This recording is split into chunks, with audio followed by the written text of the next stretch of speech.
Aku hanya memikirkan satu peraturan penting. Kenapa kau lakukan hari ini kalau kau bisa melakukannya besok? Few moments later.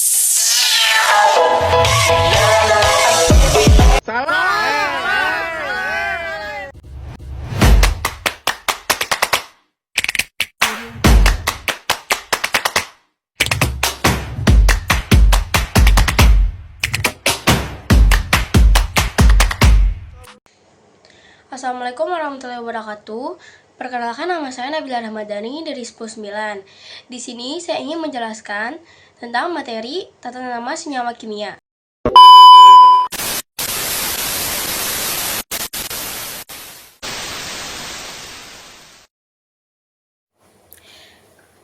Ketika kita melihat beberapa senyawa kimia dalam label bahan makanan maupun bahan lainnya sering kita gunakan dalam kehidupan sehari-hari. Pernah kita bertanya bagaimana aturan penamaan senyawa-senyawa kimia ini?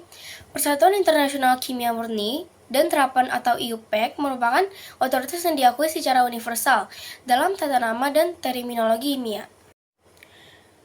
Oke, selanjutnya mari kita mulai belajar dari tata nama senyawa kovalen, ionik, dan beberapa senyawa organik sederhana. Senyawa kovalen terdiri dari unsur-unsur non-logam. Tata nama senyawa kovalen adalah dengan menyebutkan non-logam yang lebih elektropositif, lanjutkan dengan non-logam yang lebih elektronegatif, serta menambahkan akhiran ida.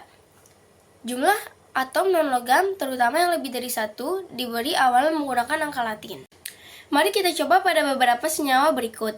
CO2 terdiri dari atom karbon dan atom oksigen. Atom karbon lebih elektropositif, maka disebut lebih dulu daripada oksigen.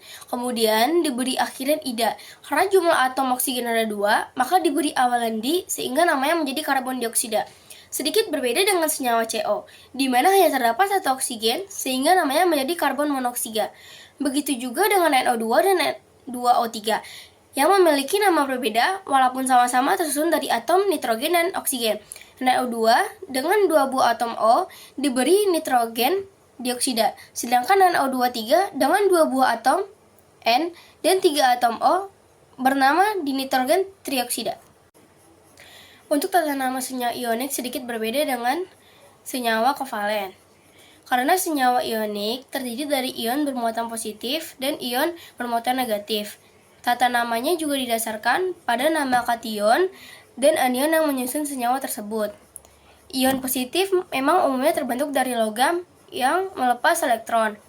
Namun, ada juga kation yang merupakan non-logam seperti hidrogen, maupun ion poliatomik seperti ion amonium.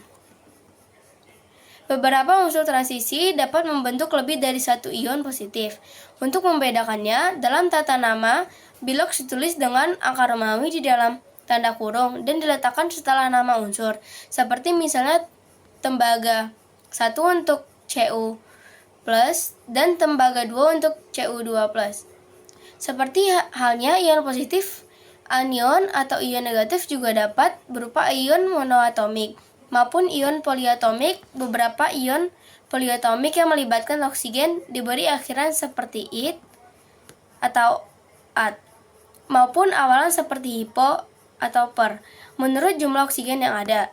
Penulisan nama senyawa ion menggabungkan antara nama kation dan nama anion. Oke, selanjutnya, misalkan NaCl yang terdiri dari ion Na+ atau ion natrium, dari ion Cl- atau ion klorida, maka namanya menjadi natrium klorida. Atau Ag2SO4 yang mengandung 2 ion Ag+ dan ion SO2-, maka namanya adalah perak sulfat. Untuk logam yang dapat membentuk lebih dari satu ion positif, seperti pada FeCl2 dan FeCl3, jangan lupa menyatakan muatan atau bilox logam setelah nama kation. Fe pada FeCl2 bermuatan 2+, sehingga namanya menjadi besi 2 klorida. Sedangkan muatan Fe pada FeCl3 adalah +3, sehingga namanya menjadi besi 3 klorida. Untuk senyawa ion yang memiliki kation berupa H+, maka ia tergolong senyawa asam. Kation H+ dapat juga disebut dengan asam, seperti pada penamaan beberapa asam berikut. HCl adalah asam klorida, H2SO4 adalah asam sulfat, dan H3PO4 adalah asam fosfat. Untuk tata nama senyawa organik memiliki ketentuan tersendiri, baik berdasarkan jumlah atom karbon, jenis ikatan, maupun gugus fungsinya. Karena jumlah senyawa organik yang jauh lebih banyak daripada senyawa anorganik, maka penjelasannya dapat dicari atau kalian simak di berbagai video atau platform lainnya. Beberapa senyawa anorganik yang umum diketahui antara lain metana, etana, metanol, etanol, klorometana, benzena, urea, glukosa, serta sukrosa. Demikian penjelasan mengenai tata nama senyawa kimia. Semoga bermanfaat.